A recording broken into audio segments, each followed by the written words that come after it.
Hello, good day. How's everybody doing? So it's so exciting today because I am going to be talking about the 7 secrets to a successful launch. And most importantly, as you probably already know, um, bear with me a second. So I don't know what's happening with regards to, okay.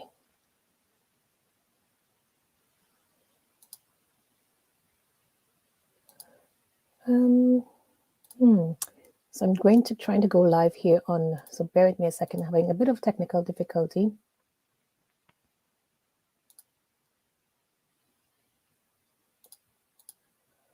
And I am going to, awesome. Perfect. Right, so technical difficulties. So like I mentioned, I'm going to be talking about having a successful launch and everything that you need to do to get that done. So first of all, today, as you know, I'm talking about the 7 secrets to a successful launch. And today I'm going to be focusing specifically on secret number 1, which is to know your audience. And what does it mean to know your audience? And everybody is always talk about know your audience, know your niche, blah, blah, blah, blah, blah. So what does that mean? Oh, it means simply to really get a very good understanding of the person who you are targeting for the launch. Because you can go ahead, you can create a course, etc. But the thing is, how do I put it? Do you understand the person that you're targeting? So know your audience means understanding things like their fears, understanding their limiting beliefs, understanding things like the objections that they possibly have, the obstacles that they're facing, challenges, their dreams, aspirations, and their hopes. Now, before I pop into that, let me just show you one little, a very important diagram before I continue. And it is a diagram about the foundations. So you can see this diagram here. Excuse me. I have a diagram here that shows you the foundations of a successful launch. It's more of a framework to work around. And these 3 things are the things that you need to have in order to ensure or to know that your launch is going to be or is set up correctly to have the success that it needs. And those 3 things are the details, the budget, and the time. What on earth do I mean by that? What on earth do I mean by that? Details, time, budget. So at the moment, I'm helping 3 clients with the launches for Q4. And what I've come to realize over time is, I suppose the 3 things in that triangle, they don't have it in place. The details, the time, and the budget. So the details is like, for example, one of the secrets, knowing your audience. They don't know their audience very well, or they know their audience very well, but they haven't articulated that the details in copy. The second thing is the budget. They may not have the budget to go ahead and do, I suppose, a launch. So what do I mean by budget? So budget could include, for example, if you're running a launch and you don't have an existing audience, you need a budget to get that audience. You also need the time, because even if you have all the money in the world, well, maybe not all the money in the world, but let's say you have maybe 10K in hand and you don't have an audience, 10K may not get you the results you want because you need to give it time. So as you see, the next one there is time. So for best results, it's better to have your launch in over a 90-day period. So you say, okay, I want to launch a program in, say, March or April of next year. Then the best time to start doing the pre-launch phase, which is getting all of your assets, understanding your audience, doing research, all of that sort of, pre-launch activities.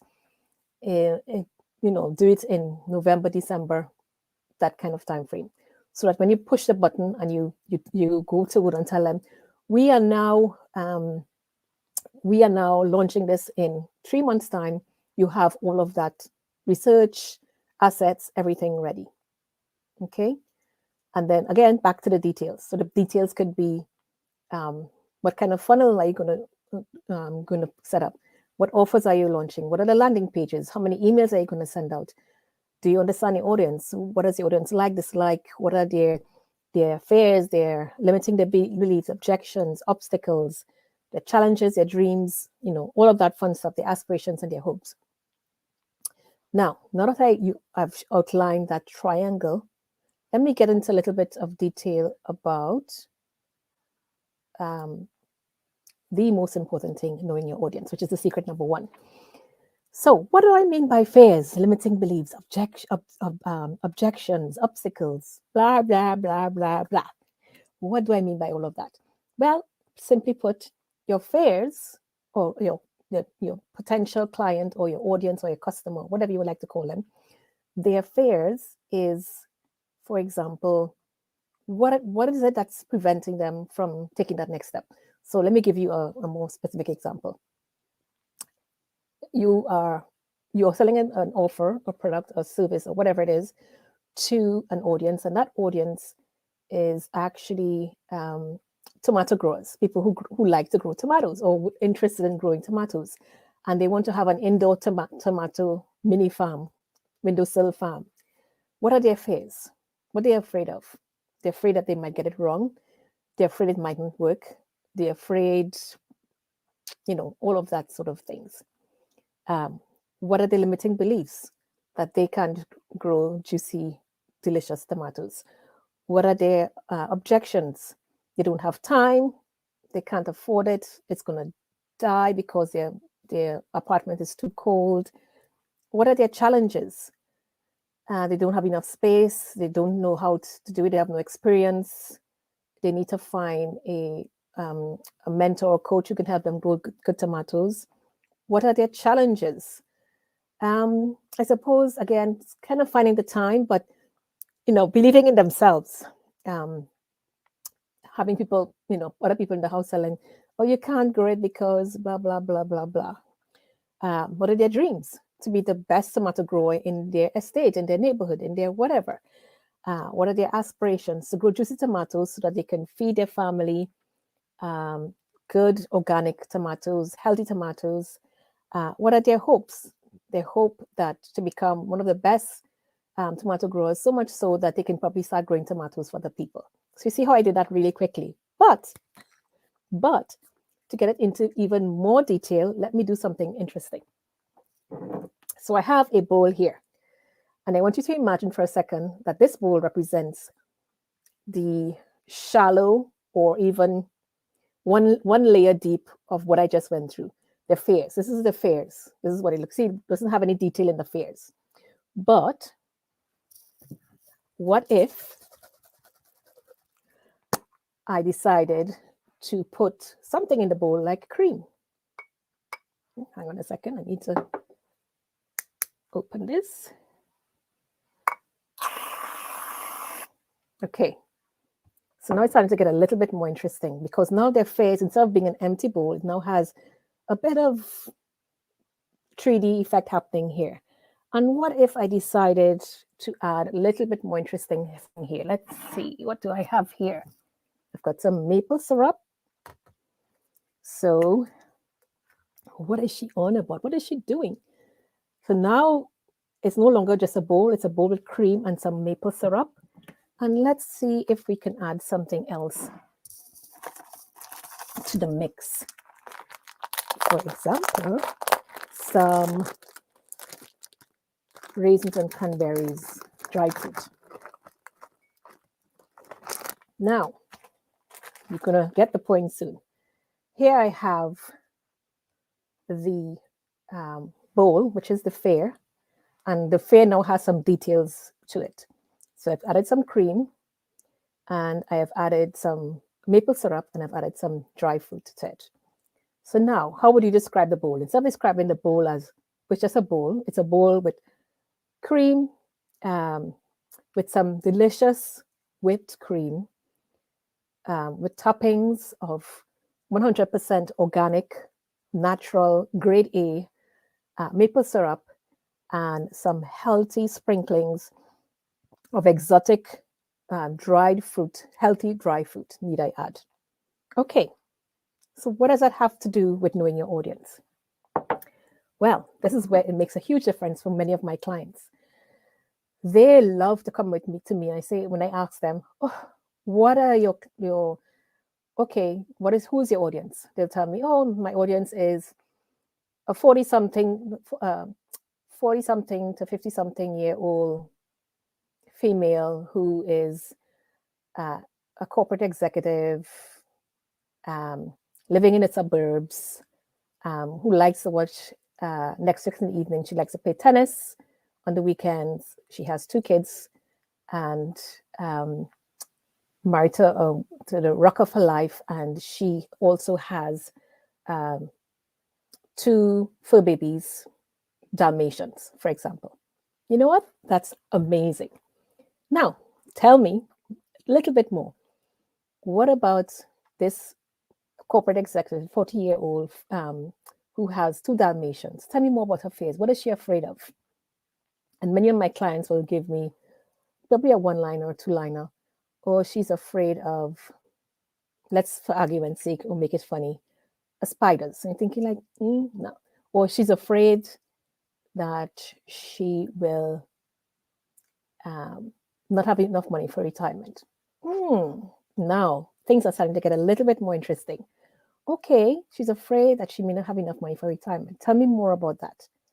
This is where this comes in. Instead of telling me she's afraid, she has fears, or she has 2 Dalmatians, or she's afraid of that she won't have enough money for retirement, add some little bit more details about it. Okay, let's give me an example.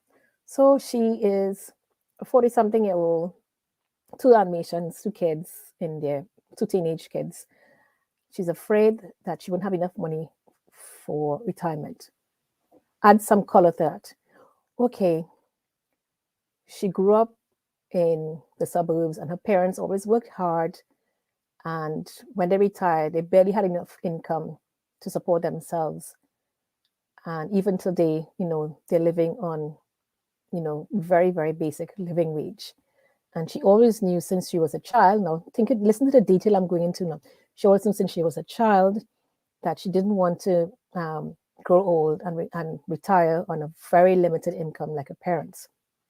She had this deep yearning inside of her heart that she wanted more. She wanted to be able to pay off her mortgage, supply, I suppose, funding for her kids to go to college or even start a business.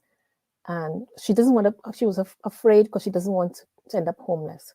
She's afraid because she doesn't want to have to depend on anybody else. She wants to be able to afford medical bills just in case she gets ill. And although she's not planning to get ill, but she wants to be able to afford that. And to even have some put away for the rainy day and even look after her parents just in case they need it. So you see how that fear now gets into a whole, probably 2 or 3 paragraphs, instead of just telling me, oh, she has a fear of retiring without a pension or retiring without sufficient income to look after herself. You go into a little bit more detail, because when you do that, you have a much better chance of connecting with your audience. So just think about that. Limiting beliefs. What can you go into more details about limiting beliefs? Obstacles. A typical obstacle. I like this one because people think of obstacles like, for example, they don't have a college education, or they didn't get a PhD. But obstacles could be something as simple as her friends and family. Who are the people who are talking in her ear every day, preventing her from achieving her goals? Obstacle could be a limiting belief as well. It doesn't always have to be some specific person, but it could be a limiting belief as well. So when you describe the obstacle, you can go into a little bit more detail. So instead of saying, what is your ideal client's obstacle, you can say, something like um, her friends and family, or you can go something like that rich uncle who never had the chance to work a day in his life, who inherited a lot of his assets and has a, say, a degree in business or a master's in business, who always suggests to her that this is the way to do things and not this way. So you have to go into a little bit more detail of what that obstacle, that person who's the obstacle, is saying to her every time they meet at a family occasion, event, Thanksgiving, Christmas, whatever it is. What is that person saying to her that is causing her to not take action? Excuse me. Okay, so that is obstacles, that's fears. Then you that's the negatives, right? So fears, limiting beliefs, objections, obstacles, challenges. Those are all the sort of negatives. Ooh, a good challenge is, for example, I read on the news recently about moms with kids who are not able to take care of themselves. So maybe between the ages of, say, 0 and 12, who wouldn't stay home by themselves, who are having problems finding childcare.